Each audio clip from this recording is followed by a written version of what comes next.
Sais-tu que c'est possible de faire tes premières ventes sur ta boutique en ligne ou d'accroître tes ventes sans toutefois avoir recours à la publicité payante, mais en utilisant comme seule source de trafic gratuit le réseau social TikTok? Dans cette vidéo, je vais te dévoiler la stratégie qui va te permettre de faire ta première vente sur ta boutique en ligne ou d'accroître tes ventes sans toutefois payer un radis pour la publicité. Sans plus tarder, allons-y.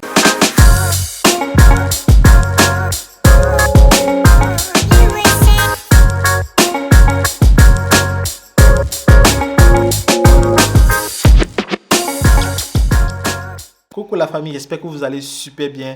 C'est un plaisir encore pour moi de me placer aujourd'hui devant ma caméra pour enregistrer une vidéo pour vous. Pour ceux qui ne me connaissent pas, je suis Paulin Nello, informaticien et graphiste, mais passionné de e-commerce. Il y a de cela quelques temps, j'ai fait des vidéos sur comment commander à partir de la Chine, plus précisément sur des sites comme 1688 et Taobao. J'ai eu des retours positifs, ce qui me va droit au cœur, et je dis tantôt déjà merci à tous ceux qui m'ont fait des retours du genre grâce à toi j'ai pu faire ma première commande. Ça me donne le courage et ça me donne la niaque de pouvoir continuer. Dorénavant, je ferai des vidéos de ce genre pour vous permettre de mettre en avant les connaissances que vous avez acquis de mes vidéos précédentes. Alors, si tu n'es pas encore abonné, je t'invite à mettre pause sur tes vidéos, de t'abonner, d'activer la cloche de notification pour recevoir des notifications une fois que je mettrai une nouvelle vidéo en ligne. Pour tous ceux qui vont rester jusqu'à la fin de la vidéo, je vais vous partager les performances des 2 comptes TikTok et des 2 boutiques que j'ai créées à partir de ces comptes TikTok là. Allez, sans plus tarder, allons-y. Aujourd'hui, dans cette vidéo, je vais vous dévoiler une stratégie qui va vous permettre de faire vos premières ventes ou d'accroître vos ventes sans toutefois faire de la publicité payante, que ce soit la publicité Facebook ou que ce soit la publicité Google. Premièrement, qu'est-ce qu'il faut? Il va te falloir un compte TikTok. Tu devras créer un compte TikTok. Un compte TikTok qui va te permettre de partager les vidéos autour d'une niche bien précis. Deuxièmement, il va te falloir choisir une bonne niche. Oui, choisir la niche est très important. Et puis poster des vidéos autour de cette niche est aussi très important. Pour ceux qui ne savent pas ce que c'est qu'une niche, en fait, une niche c'est comme un thème de vidéo, un domaine, un sujet sur lequel tu vas baser toutes tes vidéos. Je prends un exemple précis pour que vous compreniez mieux. Une niche dans le domaine de l'onglerie. C'est pour dire que tu dois partager des vidéos qui vont tourner autour de l'onglerie. La pose d'ongles, les vernissages. En fait, tout ce qui tourne autour de l'onglerie et tout ce qui tourne au potentiel produit que tu aimerais vendre.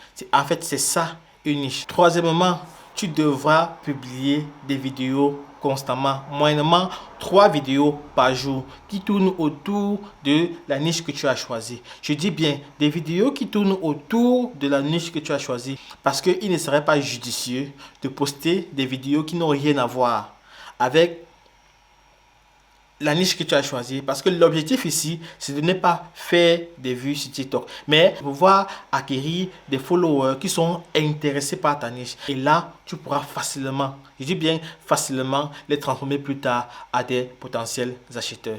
Et c'est qu'actuellement, vous êtes en train de vous demander, mais où est-ce que je vais prendre les vidéos pour pouvoir poster sur mon compte, sur mon nouveau compte TikTok? Ne vous inquiétez pas, j'ai tout prévu. Vous savez que je ne vous donne pas les informations à moitié. Première source de vidéos, AliExpress. Deuxième source de vidéos, Taobao. Mais je vous dis précisément, moi j'utilise uniquement Taobao. Mais je sais que pour d'autres personnes, ils vont dire que c'est difficile pour eux d'utiliser Taobao. Mais première source de vidéos, Taobao. Deuxième source de vidéos, AliExpress. Une fois que tu auras posté une vidéo ou un contenu qui va percer, comme on a l'habitude de dire, tu sauras que tu tiens ton produit gagnant. Tu sauras que ça, c'est le produit que tu peux te baser pour créer ta première boutique en ligne.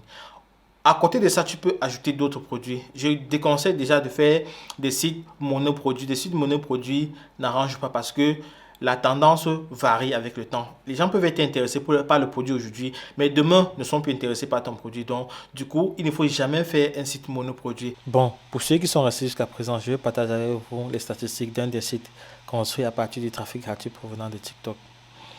Et dans la prochaine vidéo, je vais partager les statistiques du deuxième site. Pour éviter que cette vidéo soit longue, je vais partager les statistiques du deuxième site dans la prochaine vidéo et les 2 comptes TikTok respectifs aux 2 sites de e-commerce.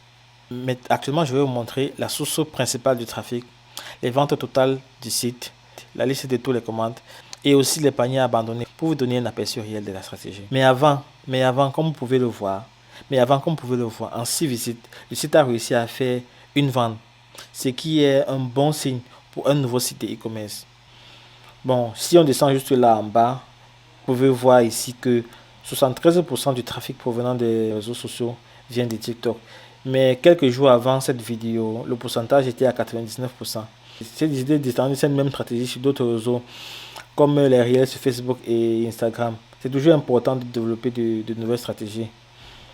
Le site a réalisé en l'espace d'un mois un total de ventes de plus de 500 €. Ce qui est un bon signe pour un nouveau site et pour du free traffic. Et ce qui confirme que tu tiens un site avec un taux de conversion élevé. C'est maintenant à toi de réadapter tes stratégies afin de multiplier tes ventes. Bon, là, c'est la liste de toutes les commandes. Bon, je vais également montrer la liste des commandes abandonnées. Je vous montre la liste des commandes abandonnées. Pourquoi? Parce que c'est important pour un site de e-commerce d'avoir des paniers abandonnés. Ce qui confirme la thèse que votre produit intéresse déjà. Maintenant, il faudra juste trouver la raison pour laquelle les clients ne finalisent pas leur achat et de pallier au problème. Si tu as trouvé que ce contenu était intéressant, alors je t'invite à laisser un pouce bleu, de lâcher un commentaire pour m'encourager, de t'abonner si ce n'est pas encore fait et surtout d'activer la cloche de notification pour être informé de mes prochaines vidéos. Alors sur ce, je te dis à très bientôt.